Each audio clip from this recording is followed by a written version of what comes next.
What is poppin', people?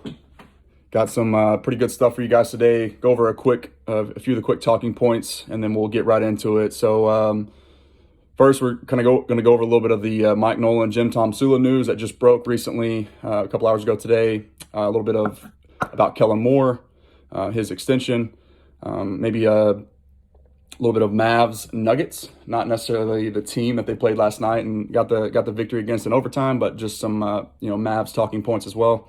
And then we're going to hit you with a little bit of wild card weekend and a couple other things kind of sprinkled in here in between. Just kind of going to see how this flows. But before we get to that, what I did want to do is kind of talk a little bit about why I'm doing this. I guess I haven't really been clear about that in the past. Haven't really opened up a little bit about that, or really at all, I guess. And I've been having, quite a few people reach out and just kind of talk to me a little bit about the channel and, just give me some tips and stuff like that, which are greatly appreciated.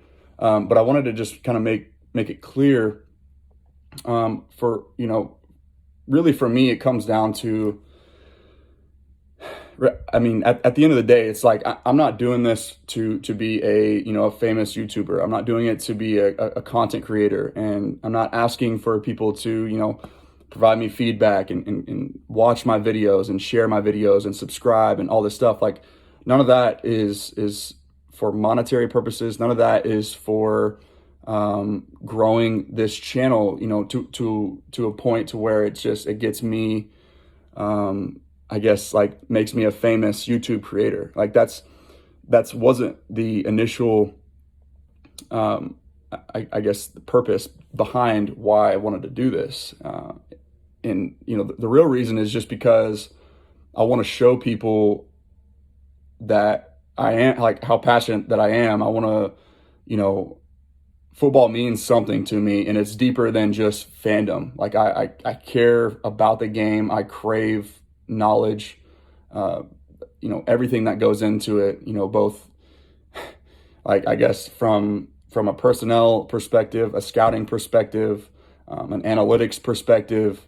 I love all of that. And so, that's the sole purpose. It's to, I want people to share, to put me in front of the right set of eyes, just in hopes that the right person eventually sees it one day. And, that's, a relationship begins, and, that's how I get my foot into the door, working towards a career in the NFL. Ultimately, that's the goal. And so I just kind of wanted to hit on that just a little bit. To me, this is about building a resume, per se. I guess it's just like an active, ongoing resume builder. Just, I want to show the passion that I have, and ultimately,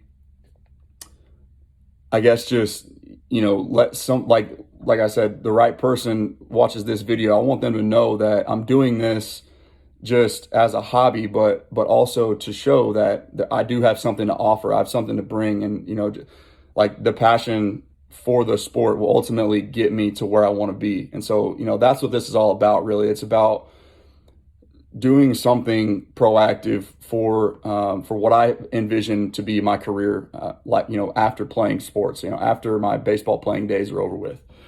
So just, I wanted to kind of hit on that real quick and just kind of make that clear and just let people know, this isn't just to get my name out there. This isn't something that I just picked up and just want to see where it goes. I'm going to be consistent with this. And the reason for that is because ultimately, it's what I want to do for the rest of my life.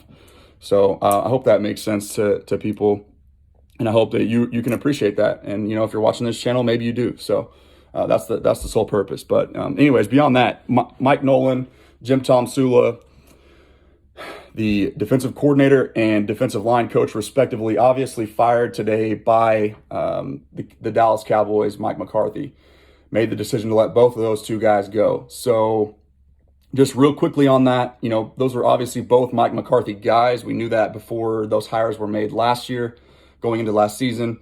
Obviously, it didn't work out. But to me, this shows that, again, this organization has a long history of sort of promoting from within, right? And doing things in-house, keeping guys in-house, and kind of growing, what they would call their organizational guys. OKGs, our kind of guys, right? So to me, all it just says is, the willingness to A, be adaptable, B, be flexible, and C, just kind of, go against what you know and the people that you're comfortable with. In this case, Mike McCarthy is comfortable with Mike Nolan and Jim Tomsula, the history there, and, make a tough decision to let those guys go. And then hopefully what I think, or what I'm hoping, is that they look elsewhere first. Look around the league broad scope, and don't just be complacent or content with what you have in house and say, okay, this will do. Let's promote this guy to come in and fill those shoes. Well, I don't know if you guys know a ton about it. I'm not going to get too crazy deep, but George Edwards is the one of the likely candidates or possible candidates that we're hearing now being tossed around there. Guys like Brian Broaddus, Jeff Kavanaugh, a couple others. I know I'm forgetting a couple, but have hinted at this name. George Edwards being a widely respected guy who has been the defensive coordinator for most recently the Minnesota Vikings organization, I think dating back up until 2018, I want to say. He served a brief tenure there between 2014 and 2018. I could be wrong on that. I apologize if that's not accurate, but has a great reputation. I know the Vikings historically, or at least most recently, have before last season, anyways, have had a pretty strong defense with lots of notable All-Pro caliber players, and so that's obviously it's I guess promising, but you also want to know, like I said, you want to see the Cowboys do something a little bit different, go against what they've done for the past quarter century that hasn't led us back to the Super Bowl, right? Do something different, do something new, and we saw that a little bit, the change of philosophy with Mike McCarthy's arrival here, like I've talked about in the past too. I'll keep harping on this as well, just because I do think it's a very important approach as a roster building organization. All 32 teams are responsible for that, right? But so Mike McCarthy's arrival, he showed us that the Cowboys kind of go against what they had done previously, and at least under the Jason Garrett regime. And Mike went with the best player available approach in the draft. Taking CeeDee Lamb. Nobody expected the best receiver, I thought was the best receiver in the class, to be there for him at 17. The Cowboys didn't either. He was the best player remaining on their board, the highest graded player that they had.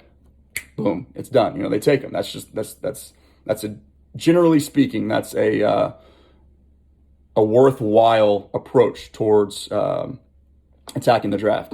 So, again, but building off of that, right? You want to see the Cowboys with Mike McCarthy have a little bit of pull and more free reign to do things his way. Go against what he's comfortable with, the guys that he knows, and friendly people. People that he has relationships with, and as opposed to that, go get the best guy, not the guy that you're comfortable with or that or that who will be your yes man, right? But go get the best guy, the one who is best suited for the job. So again, Mike Nolan, Jim Tomsula obviously didn't work out here. Crazy weird year, right? How many times are those guys going to have to basically teach and install a brand new defense over the internet? Coaching without the ability to have a hands-on approach in the offseason, that's something that's new to everybody in today's NFL. That was new to everyone, right? So, you can't necessarily base all of your judgment off of one season, but, in this specific instance, there are 31 other organizations that had to do the same thing, and yet you were the worst defense in the league at it, and, one of the worst ever, right? So, Jerry Jones made a comment on his most recent, and I think the final interview with 105 Through the Fan this past week, basically said that he was kind of caught off guard, or maybe undersold or underestimated the impact that COVID would have when trying to install a new scheme, a new defensive philosophy, with bringing in a new coordinator and kind of just changing up what their personnel, defensively speaking, had grown accustomed to over the course of the past 4 to 5 years or whatever. Under the previous regime, right? So that, to me, it kind of stuck out as like, well, Jerry, are you saying that just, because you truly didn't understand? I get it. That this type of thing has never happened before, but you have to know, just the impact that that's going to have when coaches, not only do they not have training camp, do they not, there's no OTAs, no rookie mini camp, nothing to get grow in accountability. There's, you're having to do all this stuff remotely and over the phone or over, webcam, social media, whatever, you're all these teaching points. You can't be with these players whenever you need to be with them, showing them how you expect things to be done. So that just makes things tough. And, I hope, as Jerry does, businessman Jerry, general manager Jerry, owner Jerry, whatever you want to say, right? That guy, I know that if there's one thing he does well, it's that he learns from his mistakes. He doesn't get to the position that he's in right now, building the businesses and, in the oil field industry that he has. And then, ultimately winning 3 Super Bowls and growing the Cowboys to, the worldwide brand that they are, right, without learning from his mistakes. And so I hope he takes that and he runs with it, and we start to see a little bit of a changing of the guards around here again. That maybe that's reckless speculation, reckless optimism. I'm not sure. That's just what I personally hope to see. So now moving on to Kellen Moore, his extension, right? A lot of people thought that with the opening of the head coaching vacancy there in Boise State, his alma mater, who, he's the all-time winningest quarterback there, that remarriage, that rekindling of that relationship would be something that just made too much sense for him to turn down. Well, that obviously wasn't the case, right? So he had that opportunity. I believe he did have the interview. He turned down the opportunity to go there and has since re-signed with the Dallas Cowboys, a 3-year extension to remain here under Mike McCarthy as their offensive coordinator. And, why do I love that? First of all, the offense has flourished in his brief but most recent time as the Dallas Cowboys offensive coordinator and play caller.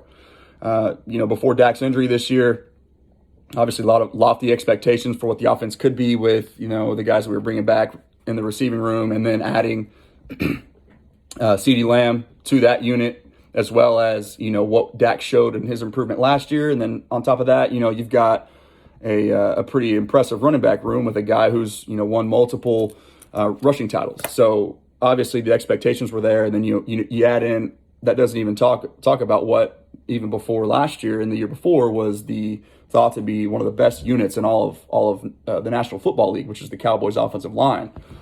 And then, we know what happened in that regard this year. But so the offense, with a healthy stable of personnel under Kellen Moore, has flourished, right? Not just been good, not average, but has flourished. The Cowboys before Dak's injury were tops in the league in not only yards per game, but also points per game. And part of that is, yes, because of the defense, right? The struggles there, they were playing from behind all the time. But part of that is because Kellen Moore is really good at what he does. And people need to at least acknowledge that. I think most of the fan base is kind of on board there, which is good. It's kind of rare for this fan base to be, mostly in conjunction with one another and kind of seeing the same vision and agreeing more or less, right?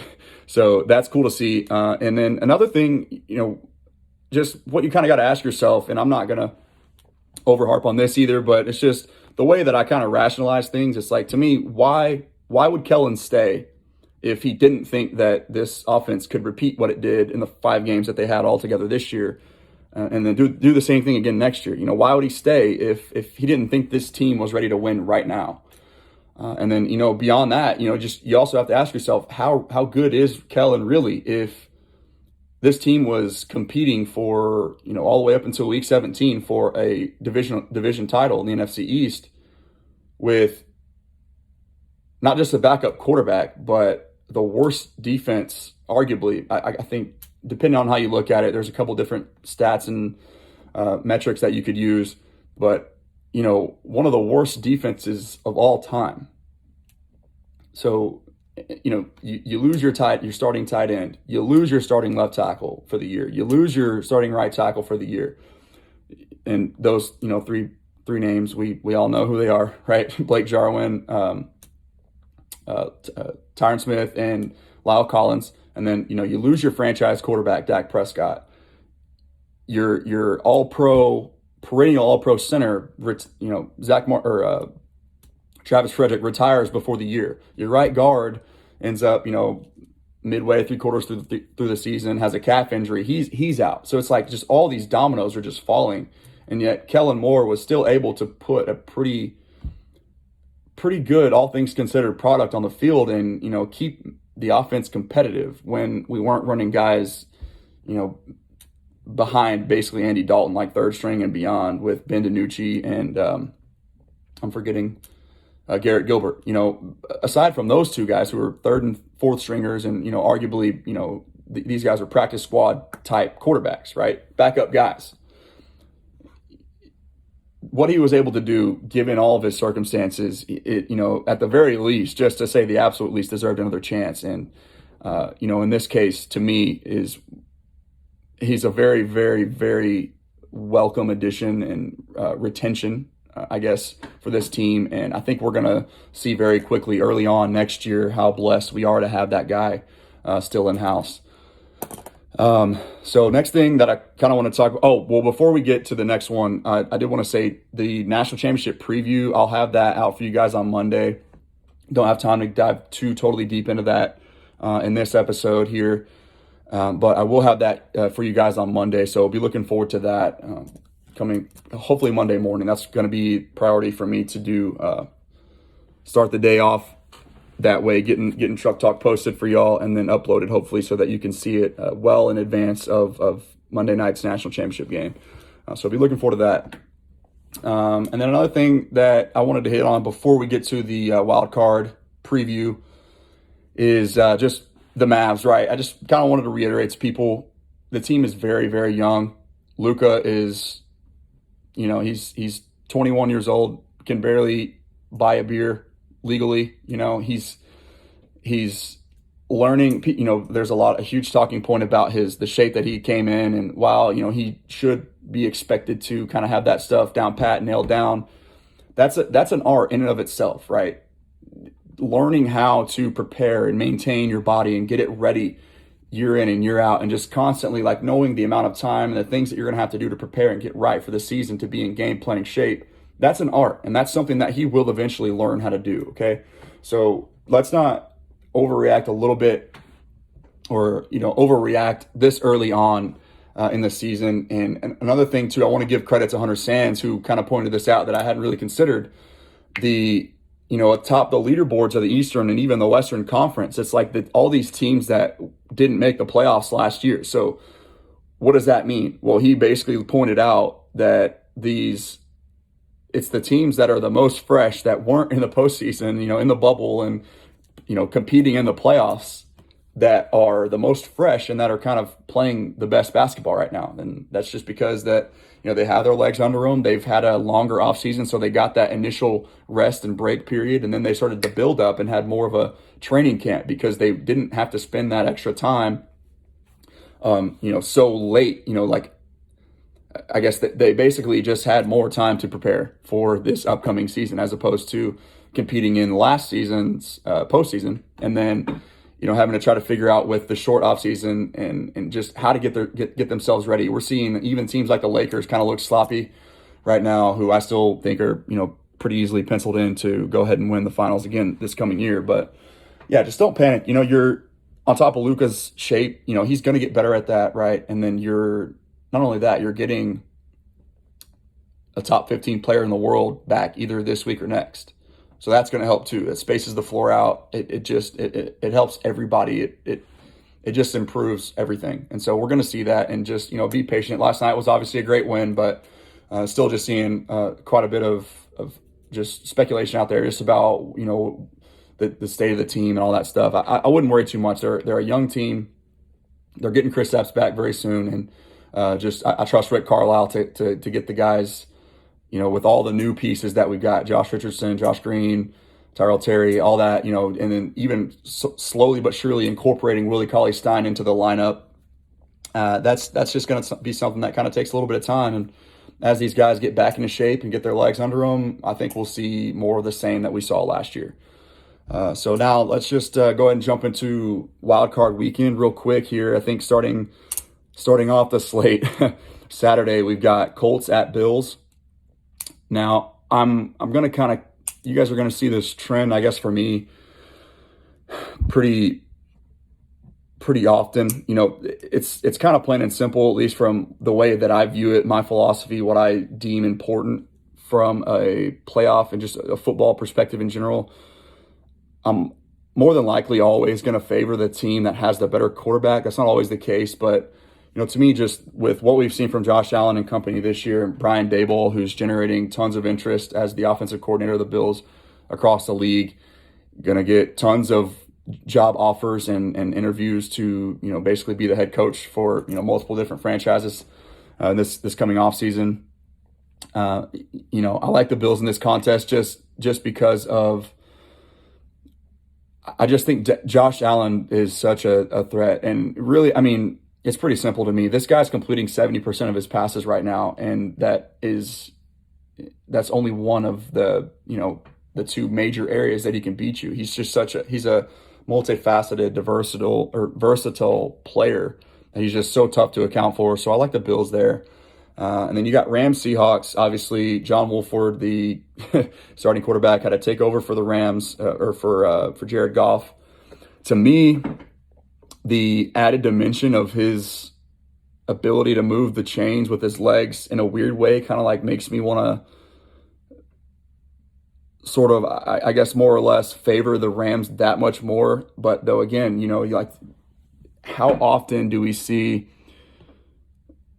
young quarterbacks, first-time starters, come in and have success their first go around in the postseason? And it's just not very often. You got a guy that like Russell Wilson that's been there, done that, Super Bowl champion, very comfortable in pressure situations, and he's they're at home. Granted, obviously the home field advantage doesn't mean near as much this year as it does in years past, but now I think had Jared Goff played Week 17 and then John Wolford been a question mark to start his first game this year in the postseason, as weird as this might sound to some of y'all, I think that would favor the Rams more than it would like him getting his feet wet per se in Week 17, and then like kind of preparing him a little bit more so he's not just being thrust into the playoff fire for his first start. So now this will be his second start, but to me, not while that may be some sort of an advantage for the Rams just because of having him being maybe a little bit more comfortable, you're still not going to be comfortable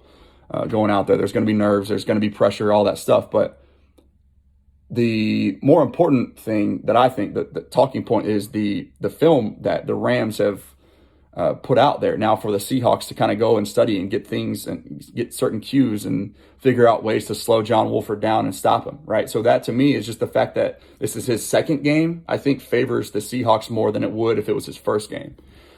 So the Rams defense, one of the better defenses in the league this year. I think they gave up from their defense to the second best defense in terms of points per game allowed, which was Washington this year. Was that margin from 1 to 2 was equally as great as it was from Washington to the 13th best defense. So there's a sizable gap between the Rams and defense number 2, equaling what that gap is from defense number 2 to defense number 13. So basically what it would otherwise be the difference in the Washington and an average, say, defense in the NFL. So I like the Seahawks here as well in a close one. I don't expect any fireworks, obviously. Probably an ugly, defensively sound game. And, I don't even know if either team cracks 24 points here. I'd be shocked if they did, just because it's, divisional opponent. These games always tend to be closer anyways.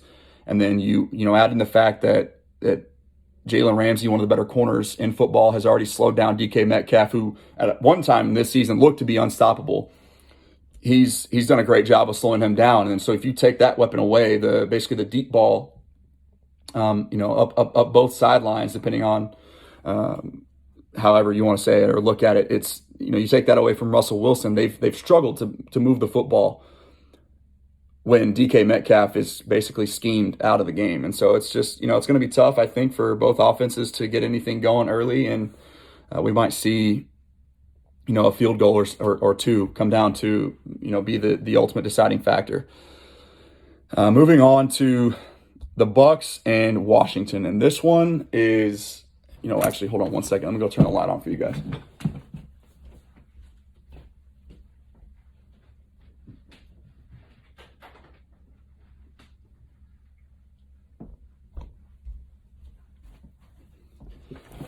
I don't know how much that did, if at all. I apologize for that. Sun's going down on me over here. So this is, to me, honestly, the most, aside from Titans and Ravens, maybe the most anticipated game that I'm looking forward to watching, just because of, I guess, obviously, say what you want about Washington and them either deserving or not deserving of being in this spot, right? The NFC East chaos that ensued this year. And a lot of people want to talk about Philly. I kind of wanted to hit on that too. They got a lot of hate, I guess, for pretty much more or less openly tanking the game to lose and give what ultimately turned out to be Washington's NFC East title, right? So I just wanted to kind of say this, like the league, whether it's inadvertently or not, has a reward system that's in place for teams who, lose games or don't win divisions. And so Philly, I guess at some point, whether we like it or not, we got to credit them for doing what it took to do what was in the best interest of their organization to set them up in the draft at what's now the 6th spot, and try to prepare them to move on for next season. This was a lost year for them with all their injuries that they had too. Not going to go crazy into dig crazy deep into that, but it was more the same for them as it was for the Cowboys, and so I'm not going to fault a team for doing what the league allows them to do, and there's really no other way to solve that issue, I guess, really, unless you're putting all 32 teams in the playoffs. Then at that point, then what are we really talking about? But not really faulting Philly at all for doing that, because ultimately if I was their fan, I would have been probably clamoring for the same thing. And I get players are always going to go out there and compete. They always want to go out there and win. I get that. We've talked about that on this channel a lot, many times as well. But ultimately, if there's a reward system in place for a team to lose a game, I mean, we can't blame them for doing that. So anyways, back to Washington and Tampa, the real talking point here. To me, what Washington does best, right? Their front four, I guess, their front seven. All those first round picks they got up there, the stable of horses that can just get after the quarterback, right? Tom Brady, make no mistake about it, has struggled this year when he's been pressured consistently. Guys getting after him, getting in his face. He struggled. But if you're a fan of this channel, if you follow this channel, you'll know what my thoughts are on that. And it was just basically that the experience that Tom Brady brings, it was only a matter of time before that offense got clicking.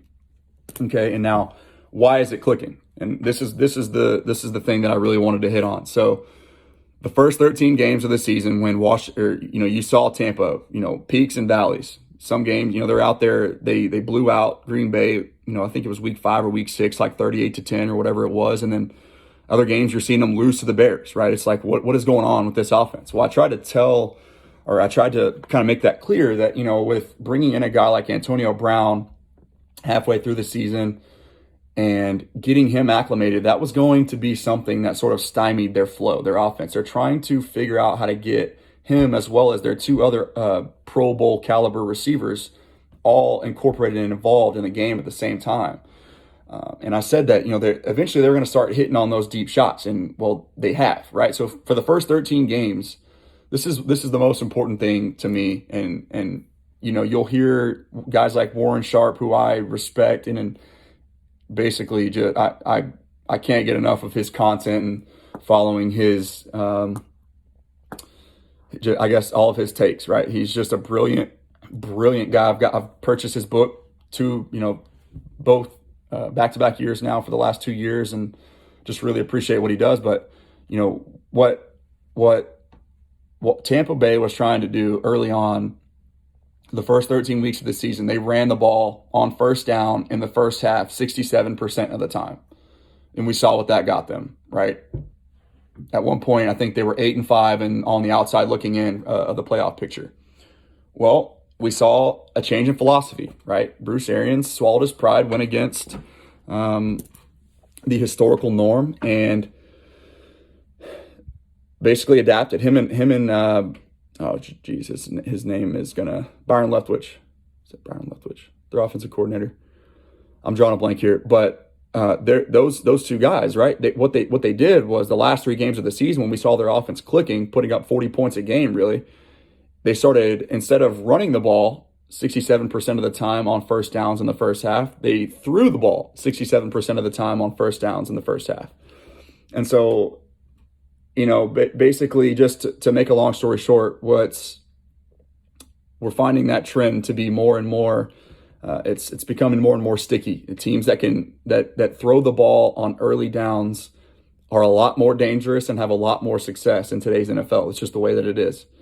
And so, Tom Brady has figured that out, and I hope that coaching staff, Bruce Arians in particular, lets Tom Brady come in and, with his experience, with his knowledge, his preparation that he brings to the football field anytime he steps on it. I hope that they let him. You brought that guy in, right? You signed him up to a 2-year deal, $50 million, $25 million a year. The goal was Super Bowl, right? That you bring a 43-year-old quarterback in to win right now, and their defense is ready. They're ready. So go let Tom cook, please. Like, we hear let Russ cook all the time, but now I'm begging Bruce Arians, please do not change what you've done the last 3 weeks. Keep throwing the ball on first down and good things will happen. Now, with that being said, on the contrary, the flip side, right? Washington, what they do best. We talked about that. They pressure the quarterback. I don't think that this team can score offensively. I don't think that they're going to have any success with whether it's a 80% Alex Smith or 100% Taylor Heineke. I think they're in trouble offensively. But where they can win, where they can help is if they somehow get pressure on Tom, maybe a defensive score of some sort, a pick six or a strip sack fumble, a couple of those fumble recoveries in deep in their own in Tampa's own territory, something like that, creating offense with their defense. That's going to be, to me, their only chance. I don't see any other way that they score more than maybe 10 or 13 points against that defense. But, you just got to give credit to Jack Del Rio. I talked you can talk all I want about Kellen Moore and how he's basically elevated his entire team based on what he was able to do for the Cowboys offense. Well, the same could be said for Jack Del Rio's defense, who I heard this stat today too, Washington football team has allowed 44 total points in the second half this year. So Jack Del Rio, we talk about Tom Brady throwing early on early downs in the first half. They better do that, and they better do it often, and they better put some points on the board, because what this stat says to me is that the start of the third quarter and the last 2 quarters of the game, teams are only scoring 4 points per game against this football team. So, that Bucks team better come ready, and they better get ready to get on the board early. Otherwise, we might see a lot closer game than many people are anticipating. And here's another crazy kind of stat that I wanted to throw out there too. I think 2 previous times, only 2 in NFL history, has there been a home dog, so a home underdog that's been basically a double-digit dog, meaning Washington is. The odds makers out there are saying that they're 10-point underdogs. So the Bucks are 10-point favorites. Only 2 other times in NFL history has that happened. And both times, one of which the Steelers did it a few years back, but both times the home dog won that game, and they won convincingly. So we'll see if that trend breaks here, if Tom's able to do it. I like Washington. I like what they have defensively. I love the story of Alex Smith, but I think ultimately they come up short here and what should be another defensive-minded, tough, hard-fought game in the second half. But I like the Bucks to move on, and if that remains true, if my predictions remain true, that would mean that Tom would be moving on to Green Bay to face Aaron Rodgers there in the second round, and that's ultimately the matchup that I want to see for round 2 for the divisional round. So. We'll see if that happens. But Sunday night's games, Ravens, Titans. To me, I'm not going to get real cute here. I think what the Titans have done offensively, I think, is ultimately going to be too much.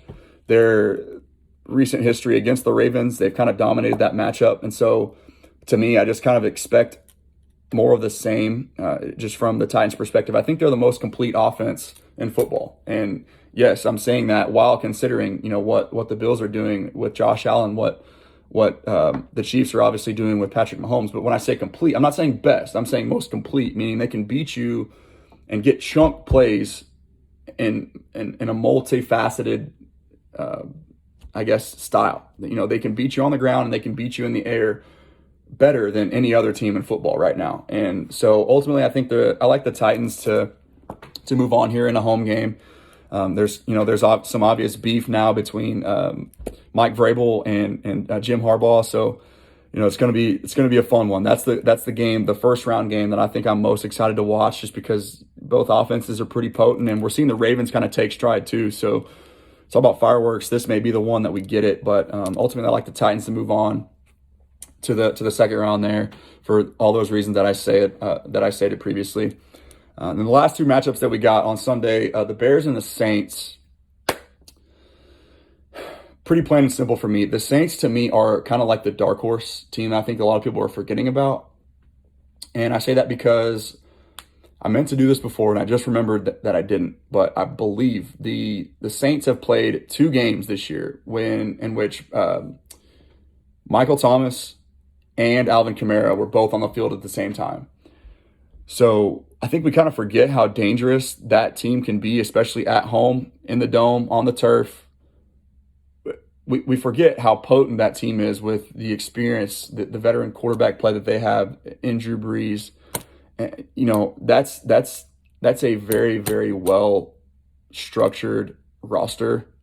And now that they're all finally healthy, I know I get it. We haven't seen Michael Thomas play the last 3 weeks. He kind of missed most of the season, basically. It feels like he didn't even play at all this year, but that's one of those guys that I'm not worried about, just given his the relationship that he already has with Drew Brees. Like, that's a guy that you can, he can sit for 8 straight weeks and come in and be an instant impact, right? So just having him and Alvin Kamara on the field both at the same time, and then just going up against a Bears team who has won 1 game against a team with a winning record all year. I don't see them competing. And to me, like, them, I'll give credit to Matt Nagy for ultimately revitalizing that offense and making the switch back to Mitch Trubisky, who a lot of people had written off, myself included. I still don't like him as a quarterback in the future, or at least not there in Chicago.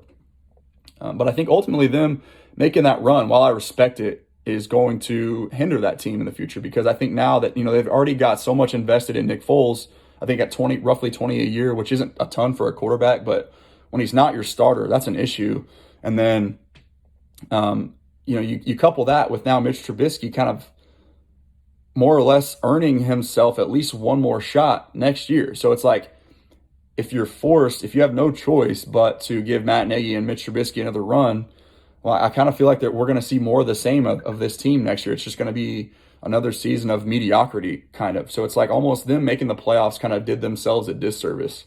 But going into New Orleans against this Saints team that realistically should or could have been in the Super Bowl each of the last 2 years, just kind of feels like maybe that team is rearing up to go, and that we may see something special here. I don't know that for a fact, but they seem to be kind of the forgotten foes of football, really, is the Saints. But they're my dark horse to ultimately maybe challenge the Bucs and the Packers to get to the NFC Championship game or the Super Bowl ultimately.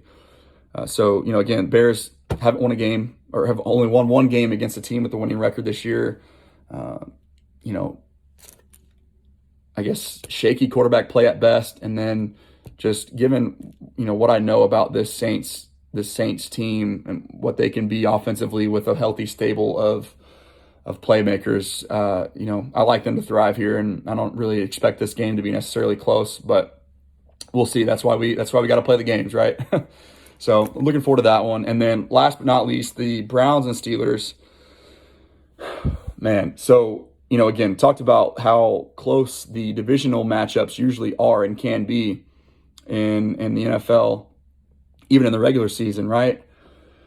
Well, in this particular instance, we're getting back-to-back games against divisional opponents, and I'm not sure how often that's happened in NFL history. It's kind of weird, but to me it sucks that I don't know how many of you guys know that the Browns, not only do they not have their coach this week, Kevin Stefanski, who has tested positive for coronavirus, he's out.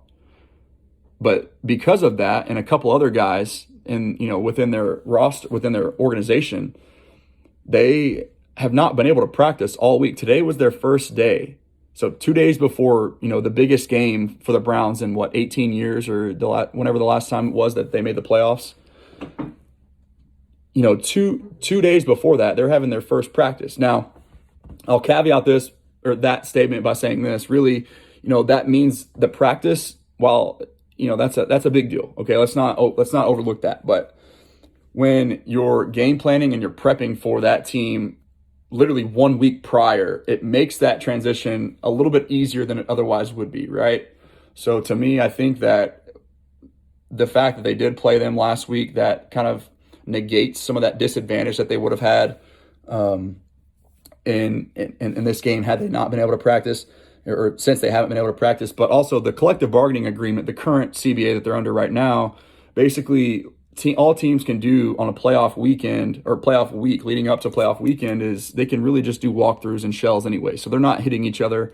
They're not really out there, tackling and doing all that stuff. It's not a contact week for them. It's more just kind of, get to game day, really. Just let's go through walkthroughs, kind of make sure we're all on the same page. But like I said, the game plan from last week shouldn't change a whole heck of a lot. Now, granted, they were prepping for a backup quarterback, but still, they know what this Steelers team is, what they're going to try and do, and ultimately that's throw the football deep. They're going to try to connect on a couple deep balls, and if they hit, they hit. But to me, I think the Browns they're the better team right now, and with the Steelers, one time is an outlier. 2 times it's a it's a trend. Whatever that saying is, right?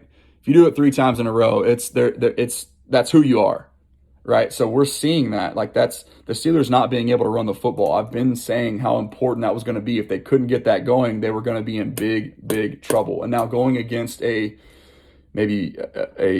highly motivated Browns team who's confident, playing great, cohesive football, and just can kind of attack you now that we're seeing. I didn't think that they could earlier, but we're seeing Baker Mayfield have some success throwing the ball through the air too. So again, credit Kevin Stefanski, though he won't be there. I think the Browns are the better football team right now. So I've kind of been going back and forth on this pick, and obviously Denzel Ward, I'm not sure if he's playing. If he's out for the Browns, that may impact my decision.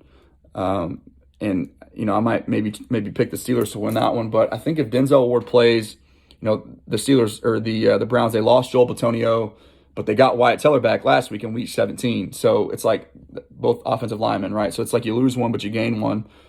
This team, if they're able to control the clock and just kind of get after the Steelers and move the football the way that they kind of have been able to do so successfully all season, it's not going to shock me to see the Browns win this game, even against all odds, without their play caller, without being able to practice this week. It seems like just there's so many things that are stacked up against the Browns right now that, should ultimately tell us, like, hey, the Steelers are going to win this game and they're going to move on.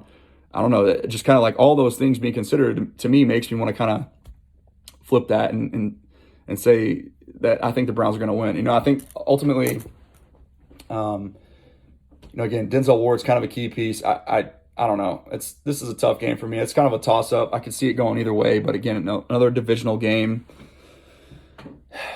As bad as I would like to see the Steelers get it going and be good again, I'm not confident that they will. So, I don't know. That's gonna be a fun one to watch. So, we got 2 days to think about it. The Sunday night cap to get us to the divisional round. It's going to be fun. I'm going to go ahead and take the Browns, though. I think just they're clicking on all cylinders offensively, and I think that's ultimately going to be something that's it's going to be a difference maker. So golly, man, I don't know. I'm probably going to change my mind on that at least 5 different times between now and Sunday night. So we'll see how it goes. But yeah, you guys feel free to call me out, whatever you got to do as that game's going on. But I think that's pretty much all I got for y'all today. Another long one. Sorry about the long-windedness. But like I said earlier, be ready for the national championship preview. I'm going to go into that game as well as some 2021 draft talk. I've got quite a bit of juicy talking points for you guys there too. So be looking forward to that, and toss me a comment, toss me a like, toss me a subscription, and I'll be looking forward to talking to you guys next week. Peace.